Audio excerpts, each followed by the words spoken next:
Solo levelling 12வது episode கடைசியில் ஜினு சாகவை எவ்வளோ எழுப்ப ட்ரை பண்ணுவான், எழுப்பவே முடியாது. அவங்க அம்மாவை காப்பாற்றுற அந்த எலிக்சர் ஆஃப் லைஃபையும் கொடுப்பான், அப்பவும் அவளை எழுப்பவே முடியாது. இதுக்கு வேற வழியே இல்லை, இதுதான் பண்ணணும். ஜின்வோ ஒரு ஐடியா யோசிப்பான். எஸ்ரா ஹீலரால் மட்டும்தான் அந்த சாகவை எழுப்ப முடியும்னு ஜின்வோ முடிவு பண்ணி அந்த ஆண்ட்டு கடிச்சு திணிச்சு பாருங்க. அவன் உடம்ப எல்லா சேடவையும் கூப்பிட்டு அவன் உடம்ப எடுத்துட்டு வாங்க சொல்ல அவன் உடம்ப தேடி எடுத்துட்டு வருவாங்க. எடுத்துட்டு வந்து கொடுத்தா அவன் சேடவை எழுப்புறதுக்காக அராய்ஸ் அப்படின்னு சொல்லுவான்.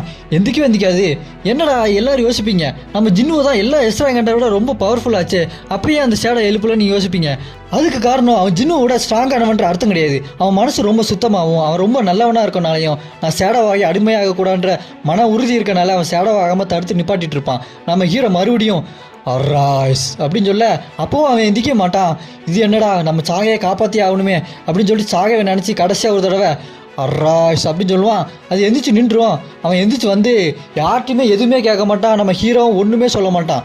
அவன் டேரெக்டாக போய் சாகவை ஹீல் பண்ண ஆரம்பிச்சிருவான். அதை பார்த்த சங்குக்கு ஷாக் ஆயிரும். இங்கே ஒயிட் டைகரோ என் ஃப்ரெண்டை என்ன பண்ண, அவனை சண்டைக்கு யூஸ் பண்ணாத, அவனுக்கு சண்டை போகிறதே பிடிக்காது, அவனுக்கு அமைதியாக இருக்கிறது மட்டும் தான் பிடிக்கும் அப்படின்னு சொல்ல நம்ம ஹீரோ சங்கோ நீ என் மேலே கை வச்சு 2வது தடவையாக பேசுகிற, தடவை பேசும்போது அதிகாரத்தோடு பேசுனேன், இப்போ ரிக்வெஸ்ட் பண்ணுற தோணில் பேசுகிறேன், பரவாயில்ல நான் அவனை விட்டுடுறேன் அப்படின்னு சொல்லிட்டு அந்த ஹீலரை கூப்பிட்டு கேன்சல் சம்மன் அப்படின்னு சொல்லிட்டு நம்ம ஜின்வோ அந்த ஷேடோவை ரிலீஸ் பண்ணி விட்ருவான். அவன் ஆன்மா அப்படியே போயிடும். அதை பார்த்தா ஒயிட் டைகரு தேங்க்யூ ஜின்வோ அப்படின்ட்டு ஆனந்த கண்ணீர் வடிப்பான்.